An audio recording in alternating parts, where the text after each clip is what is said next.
It was fun. It was fun. It's better to get a win, so great for us to win. You guys did not have Rudy, obviously, but what did it take to kind of play the sort of defense that you guys were able to without your big man in the middle there? Team defense. We had to switch the game plan up a little bit. But big shout out to Kat and Nas. They did a great job of not making us have to double tonight. I mean, they was playing straight up and they played great defense without fouling. So they definitely helped us a lot. You heard that? Yeah, you heard that. Finch was saying this was one of your guys' best games of kind of playing in tandem. Karl started, got the offense going, and kind of in the second half, like picking your spots. How has that kind of grown between the two of you of like knowing when to go? It's fun, man, knowing I got somebody alongside me that can get a bucket at any given time. If he got the hot hand, keep giving it to him. We both unselfish players. We don't care who night it is, whether if it's neither one of our nights. Nas or Jaden or Nikhil or Mike, it doesn't matter, man. In the playoffs, it's always a team win. And Kat did a great job of starting it off tonight because I definitely came out sluggish and slow. But eventually Kat gave me some energy and I found it.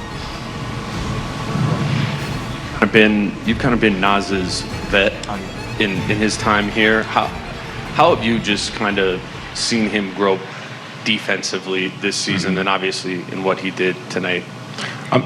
Yeah, I mean, he's been special. I mean, the Sixth Man of the Year has been special all year, and he's very deserving of that award.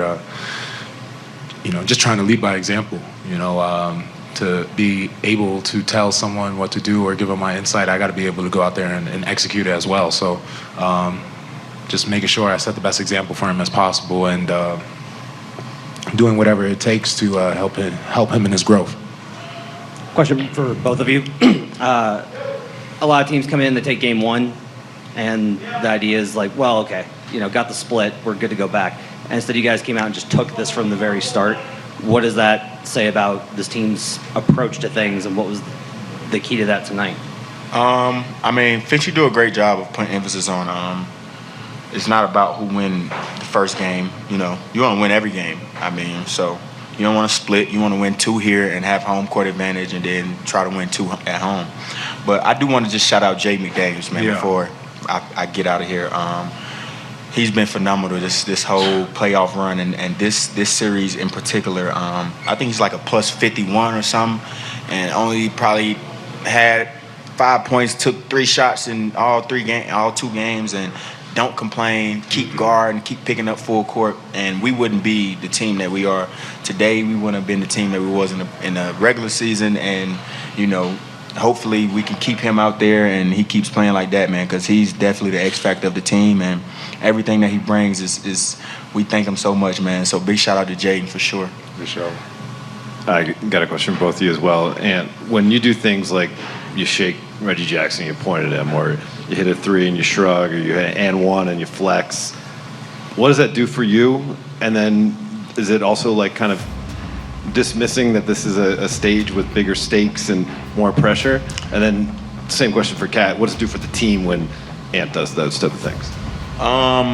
What it do for me, it definitely gives me energy. But I feel like I've always done that, no matter what stage it's on. If it's in the regular season, the preseason, if I do something nice, I gotta let it be known. If I get an N1, I gotta flex, make somebody fall, I'm gonna point at them. And it brings excitement to the game. So hopefully someone tries to like come back and score on me or something like that. So that's why I do it.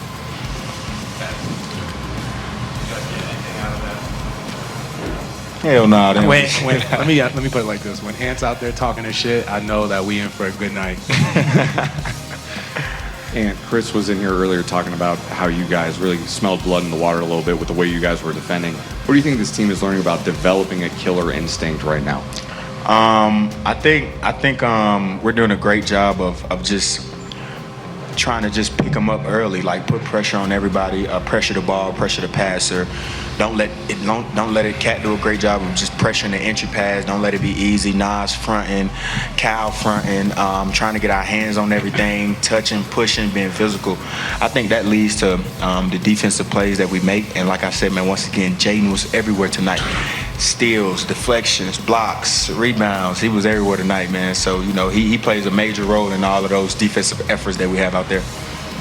For both of you, what was your perspective when Jamal Murray threw the heating pad on the floor? Like, did either of you actually see it happen? And Nope. then what was your reaction just sort of upon learning that had happened? Yeah, I didn't even know like it happened until the ref stopped the play and threw the heating pack off the floor. I thought it was on somebody's back or something. I didn't know it was thrown onto the court. But yeah, that's crazy. Nah, I saw it. I just was more worried about making the layup. I ain't gonna lie to you.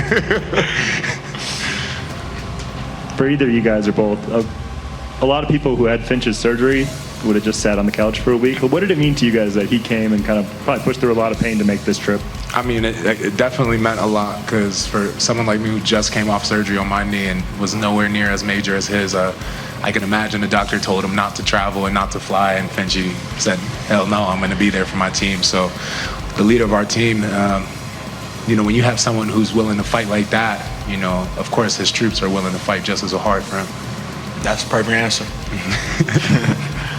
Kat, years and years ago when you came into this league as the #1 pick, you were drafted not only for your offensive talent but for your defense and the promise that everyone thought you had. Does it feel good to be getting back to that and showing your capabilities again and not, you know, just being viewed as the stat stuffer and the big offensive player that you were? He was never viewed as a stat stuffer or just a. No, I know that. I'm just saying he was never viewed as that. Especially when I got here, I always thought he was a great defensive player. He just had to put his mind to it. And when Finchy got here, man, Finchy put emphasis on, hey, and Cat, if we want to go somewhere, we got to defend. And like he said, that's the head of the snake. And hearing that from him, it pushed Cat, man. And I tell Cat, we need you to defend. Corliss tell Cat, we need you to defend the whole team. And, you know, ever since he been back this whole year, man, since he been at the 4, he been defending his ass off. So he's been playing great, and we hope he continues to do it. This is for both of you guys. What's the message to the fans in Minnesota now that you're going back 2-0 now, going home, got the crowd at Target Center? Just talk about what that means for you guys and what it means for this fan base. I mean, for us, I think the message we want to send is that, you know, we're extremely honored and blessed that we have this opportunity to go home up 2-0. But we're humble in this approach. You know, we understand that we put ourselves in a great position, but as great as the position we are in, it could be very bad at the end of being on our homestand. So we just got to go out there, take care of business, do what we do, play defense at a high level, and execute even at a higher level, because the defending champions, you know, you can't give them a minute of slippage at all in the game. So we got some things to work on, things to tighten up on practice, and we got 3 days to really work on our game and work on our game plan. So to the fans, you know, your support is super important for us to find different ways and then get that energy Friday night and Sunday. So definitely come out and support. Guys, I'm sure that you guys expected Denver to come out and hit you hard to start the game, some emotional surge, and when that didn't happen, were you guys a little surprised that you were jumping on them as opposed to vice versa? And do you see them being confused at times? Do you see them losing confidence when the lead is sort of spiraling? No, not at all. It worked in our favor tonight, man. That's all that was. We made shots, they didn't. That's the defending champs over there, so they're not going to come out and play like that again in Game 3. We got to be ready to take their punch. And I always tell the team, like when we huddle up and Finchy say, we got to be ready to take their punch, I say, we're going to punch too. Shit, I mean, they're not the only one punching in the fight. So, I mean, yeah. Just like that. They're not the only one that's going to come out punching. I don't give a damn if we go up 3-0 for the Game 4. We're going to come out punching too. So they got to be ready to take our punch, and we'll be ready to take their punch. But, yeah, I don't see no slippage in their games.